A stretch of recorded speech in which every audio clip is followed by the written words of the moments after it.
and mannerly up at Stallery. They pull the possibilities like gentlemen." "How do you mean?" I said. "I'll explain when you're old enough to understand the magic of high finance," my uncle replied. "Meanwhile—" his face went all withered and serious. "Meanwhile, you can't afford to go risking your neck on Stall Crag. You really can't, Con. Not with the bad karma you carry." "What's karma?" I asked. "That's another thing I'll explain when you're older," my uncle said. "Just don't let me catch you going rock climbing again, that's all." I sighed. Karma was obviously something very heavy, I thought, if it stopped you climbing rocks. I went to ask my sister, Anthea, about it. Anthea is nearly 10 years older than me, and she was very learned even then. She was sitting over a line of open books on the kitchen table, with her long black hair trailing over the page she was writing notes on.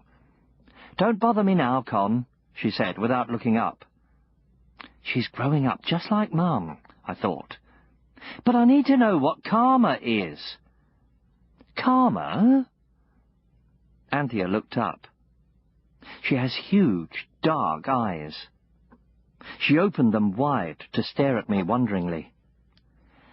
"Karma's sort of like fate, except it's to do with what you did in a former life. Suppose that in a life you had before this one you did something bad, or didn't do something good. Then fate is supposed to catch up with you in this life, unless you put it right by being extra good, of course. Understand?" "Yes," I said, though I didn't really. "Do people live more than once, then?" "The magicians say you do," Anthea answered. "I'm not sure I believe it myself. I mean, how can you check that you had a life before this one? Where did you hear about karma?" Not wanting to tell her about Stall Crag, I said vaguely, "Oh, I read it somewhere. And what's pulling the possibilities? That's another thing I read." "It's something that would take ages to explain, and I haven't time," Anthea said, bending over her notes again. "You don't seem to understand that I'm working for an exam that could change my entire life." "When are you going to get lunch, then?" I asked. "Isn't that just my life in a nutshell?" Anthea burst out. "I do all the work round here and help in the shop twice a week, and nobody even considers that I might want to do something different. Go away." You didn't mess with Anthea when she got this fierce. I went away and tried to ask Mum instead. I might have known that would be no good. Mum has this little bare room with creaking floorboards half a floor down from my bedroom, with nothing in it much except dust and stacks of paper. She sits there at a wobbly table, hammering away at her old typewriter, writing books and magazine articles about women's rights. Uncle Alfred had all sorts of smooth new computers down in the back room where Miss Silex works, and he was always on at Mum to change to one as well. But nothing will persuade Mum to change. She says her old machine is much more reliable. This is true.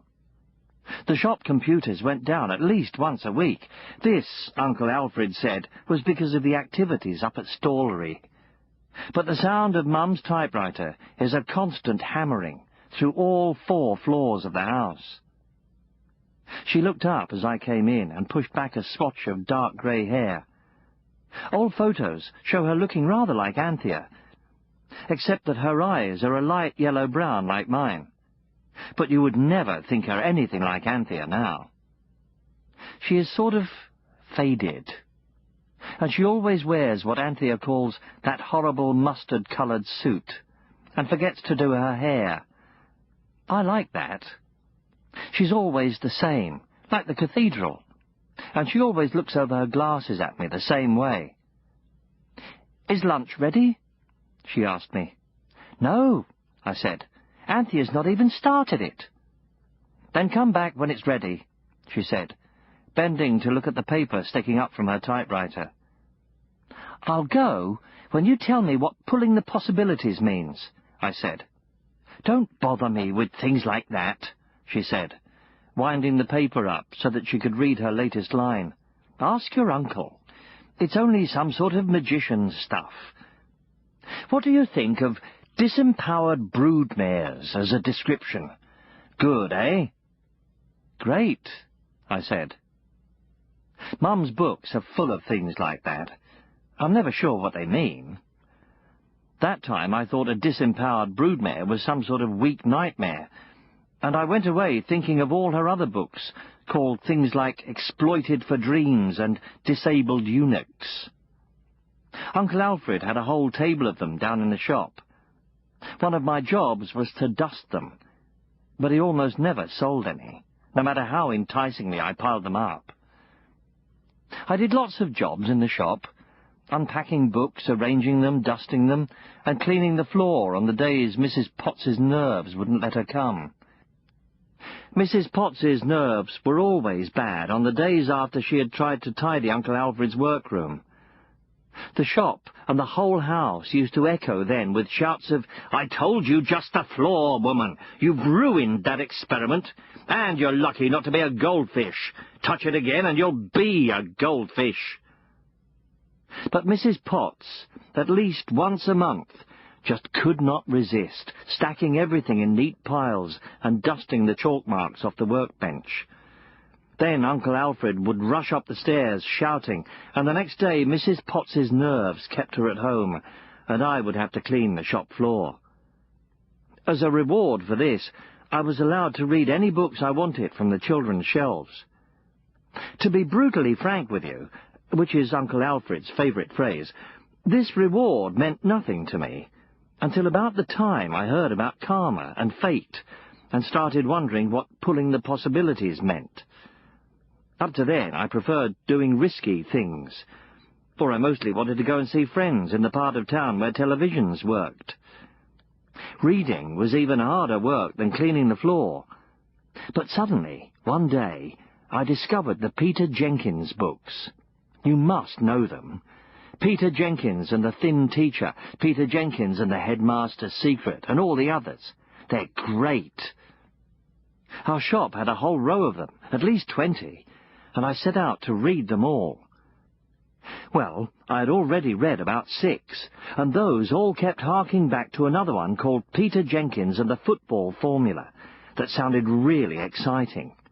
So that was the one I wanted to read next. I finished the floor as quickly as I could.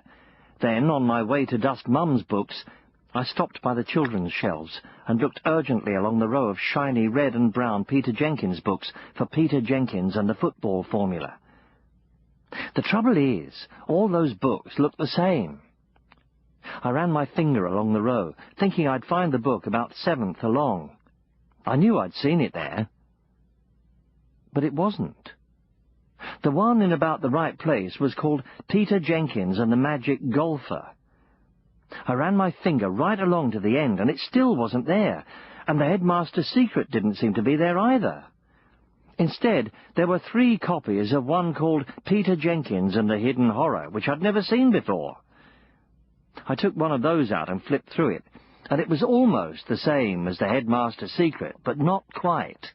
Vampire bats instead of a zombie in the cupboard, things like that. And I put it back, feeling puzzled and really frustrated. In the end, I took one at random before I went on to dust Mum's books. And Mum's books were different, just slightly, too. They looked the same, with Franconia Grant in big yellow letters on them, but some of the titles were different. The fat one that used to be called Women in Crisis was still fat, but it was now called The Case for Females, and the thin, floppy one was called Mother Wit instead of Do We Use Intuition, like I remembered.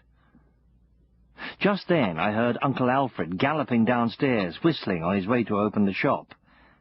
"Hey, Uncle Alfred," I called out, "have you sold all the Peter Jenkins and the Football Formulas?" "I don't think so," he said, rushing into the shop with his worried look. He hurried along to the children's shelves, muttering about having to reorder as he changed his glasses over. He peered through them at the row of Peter Jenkins books.